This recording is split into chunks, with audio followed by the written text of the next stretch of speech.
Aguantar la orina produce piedras en los riñones. Doctora, ¿qué medicina me recomienda para deshacer los cálculos renales? ¿Qué puedo tomar? ¿Cómo es el dolor por piedras en los riñones? ¿Tomar café es malo para los riñones? Doctora, ¿qué debo hacer? Ya que mi esposo tiene piedras en los riñones y tiene dolores muy fuertes en la espalda y no puede dormir. Ya va, ¿qué? Con el vinagre se logra quitar el sarro de la grifería, del baño, regadera, llaves minerales. Ahora imaginen lo que hará a las piedras que formamos nosotros. ¿Qué? Ay, Dios mío. Hola, ¿qué tal? Mucho gusto, soy la doctora Marielis Betancourt y en esta oportunidad vamos a hablar un poco acerca de lo que son los cálculos renales o también llamadas piedras en los riñones. Porque sí, amigos, tienen una apariencia de piedras. Pueden ser desde tan pequeñas como estas o tan grandes como estas. Incluso algunas de estas piedras son tan pero tan extrañas que tienen una similitud con las corales de mar y por eso les dicen coraliformes o por ejemplo astas de venado. El dolor provocado por estos cálculos renales o piedras renales es un motivo de consulta frecuente en las salas de urgencias. ¿Por qué? Porque el paciente en múltiples oportunidades acude porque tiene un dolor tipo cólico insoportable. Este dolor se localiza principalmente en el trayecto de la vía urinaria, pero el paciente usualmente dice que el dolor inicia en la zona lumbar. Ahora, este dolor se puede irradiar, es decir, dirigir hacia otras zonas, como por ejemplo los genitales.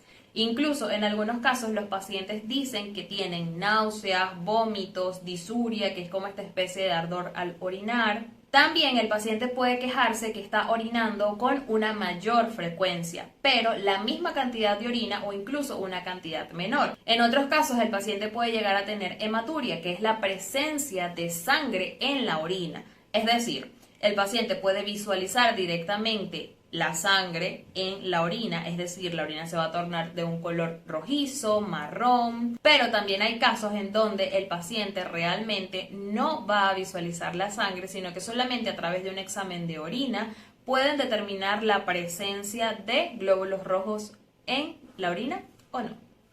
Además, el paciente puede decir que tiene como esta sensación de no haber orinado completamente, es decir, que tiene tenesmo.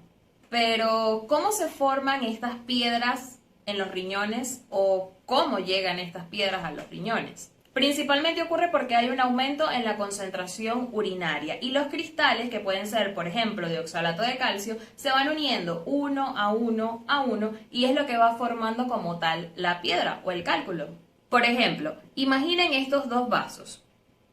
Estos vasos representan los riñones, cada uno de personas diferentes. Entonces, el paciente del vaso A tiene esta cantidad de harina o desechos que va a eliminar a través de la orina. Y el paciente del vaso B tiene la misma cantidad de harina o desechos, pero el paciente del vaso A toma suficiente agua en el día. Por lo tanto, los desechos son fácilmente eliminados a través de la orina.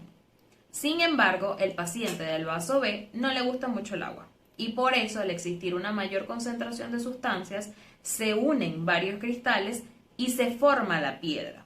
Pero no queda solo en eso, hay pacientes con ciertas condiciones especiales. Por ejemplo, aquellos pacientes que tienen cambios en el pH urinario, este puede ser un poco más ácido o más básico. O cuando hay una alteración directa de todos aquellos que son inhibidores de la cristalización, es decir, de aquellos que evitan que los cristales de diferentes sustancias se unan y formen el cálculo. Por acá les voy a dejar una lista de todas las causas que pueden formar cálculos renales de acuerdo a cada tipo de cálculo. Puedes pausar un momento el video y leer rápidamente.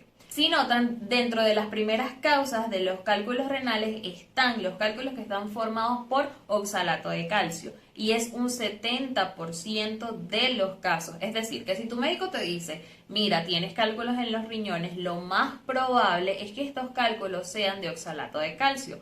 Pero esto no quiere decir que puedan ser de otro tipo, como por ejemplo de estrubita, de cistina o de ácido úrico. Cuando estés en la consulta, tu médico te va a realizar ciertas preguntas. Por ejemplo, él puede querer saber si algún familiar directo tiene una enfermedad renal, tiene también la predisposición a la formación de cálculos renales, si este es tu primer episodio o es el segundo, tercero o cuarto, qué tipo de alimentación llevas diariamente y no solo eso. También si tienes alguna enfermedad metabólica de base que pueda estar relacionada con los cálculos renales. Para confirmar el diagnóstico, tu médico te puede solicitar estudios de imagen como por ejemplo una tomografía axial computarizada con énfasis renal para determinar cuál es la localización específica de este cálculo. Además, te puede indicar métodos como por ejemplo un ecosonograma abdominal o en este caso con énfasis renal y así podrá iniciar con el tratamiento. ¿Cuál es el tratamiento de los cálculos renales? Pero ojo, de los cálculos renales no complicados. ¿Por qué? ¿Qué sucede? Tenemos varias opciones o por ejemplo varios tipos de pacientes. No todos los casos son iguales y por eso deben individualizarse y es necesario que el paciente vaya y acuda a su consulta para que pueda ser evaluado de la manera correcta, exhaustiva y se pueda llegar a un diagnóstico certero y de esa manera poder indicar el tratamiento correcto. Entonces, en reglas generales, si tú tienes un cálculo renal, pero este no está complicado, tu médico te va a indicar analgésicos. Estos pueden ser antiinflamatorios no esteroideos o de algún otro tipo si tienes alguna condición especial que no te permite ingerir antiinflamatorios no esteroideos. Además, tu médico te va a indicar que tomes mucha mayor cantidad de agua de la que quizás venías tomando, aproximadamente unos 2 o 3 litros. Ojo, esto no aplica para todos, porque por ejemplo, si es un paciente que tiene una enfermedad renal, no le van a indicar 2 a 3 litros de agua. Ellos tienen incluso una restricción hídrica. Y también se pueden utilizar alfa bloqueantes, sobre todo en aquellos pacientes que tienen litiasis a nivel del uréter distal. Ahora, ¿cuál es el tratamiento que se va a utilizar en aquellos pacientes que están complicados? ¿Y cómo sabremos que están complicados? Bueno, porque usualmente no solamente el paciente va a tener el cálculo renal, sino que estará asociado a un proceso infeccioso y por lo tanto se le van a indicar de igual forma los analgésicos, además de esto el antibiótico necesario para el germen o de acuerdo al germen que tenga el paciente y en caso que lo necesite, se puede colocar un catéter doble J, esto lo hará el urólogo, o hacer una nefrostomía percutánea. Ahora, ¿cuál sería el tratamiento definitivo de los cálculos renales? Y vamos a definir un concepto importante, que es la litotricia extracorpórea.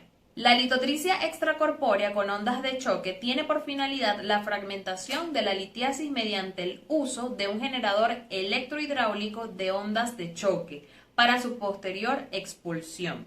Pero ojo, esto no se hace en todos los casos, tiene sus contraindicaciones. Dentro de las contraindicaciones está, número 1, que la paciente sea una mujer y esté embarazada. En segundo lugar, que haya un proceso infeccioso de tipo pionefrosis o pus en el riñón o que haya un impedimento, es decir, de nada me sirve a mí romper como tal la piedra, pero que los fragmentos que van a romperse y van a quedar dispersos no puedan ser eliminados.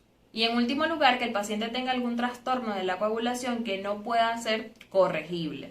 Ahora, ¿cuáles son las recomendaciones que les puedo dar como médico para evitar la formación de cálculos renales? En primer lugar, lo que ya les dije, el aumento del consumo de agua. Es decir, es importante que usted se mantenga hidratado y que consuma aproximadamente de 2 a 3 litros de agua al día. Esto va a depender si usted hace algún tipo de actividad física o no, porque de hacerla tendrá que consumir un poco más de agua. Es necesario que evite el consumo excesivo de proteínas, en este caso lo recomendable es de 1 gramo por kilo por día, que evite el sobrepeso y mantenga un índice de masa corporal menor a 25, evitar el consumo de alimentos ricos en oxalato de calcio como la acelga, la espinaca y reducir el consumo de sal. Ahora, yo sé que en este punto quizás ustedes dirán, pero ¿y el citrato de potasio? ¿No me lo va a mandar? Básicamente hay condiciones especiales en las que se indican los medicamentos y esto va a depender de la enfermedad de base que tenga el paciente o del tipo de cálculo que tenga el paciente. Por ejemplo, yo les voy a dejar por acá una lista que les va a aclarar un poco el panorama del por qué su médico le indica un medicamento u otro. Por ejemplo, aquellos pacientes que tienen hipercalciuria idiopática les van a indicar tiazidas. Si tienes hipocitraturia, es decir, disminución del citrato, te van a indicar citrato potásico oral. Si tienes ácido úrico elevado o hiperuricosuria, tu médico te puede indicar alopurinol si existe hiperuricemia. Además, te puede indicar piridoxina cuando hay hiperoxaluria primaria, calcio oral si hay hiperoxaluria secundaria, si la litiasis es infecciosa, ácido propiónico, o si tiene cistinuria, va a tratar de alcalinizar la orina con citrato o bicarbonato de potasio. Y en esto radica la importancia de que usted pueda acudir a una consulta médica personalizada. ¿Por qué? Porque su médico va a hacer las preguntas pertinentes para poder llegar a la causa real del por qué usted está formando ciertos tipos de cálculos y les va a indicar un tratamiento de acuerdo a la patología de base que quizás usted tenga. Y bueno, muchísimas gracias por haber llegado hasta este punto del video. Los invito a que puedan suscribirse al canal, que le den un like y que puedan compartirlo con alguna persona que ustedes crean que les pueda ser de utilidad. Y bueno, ya saben, estoy por Instagram como @doctora7, también algunas veces subo videos por TikTok y por acá les voy a dejar un video acerca de infecciones vaginales para que puedan ir a verlo. Chao, chao.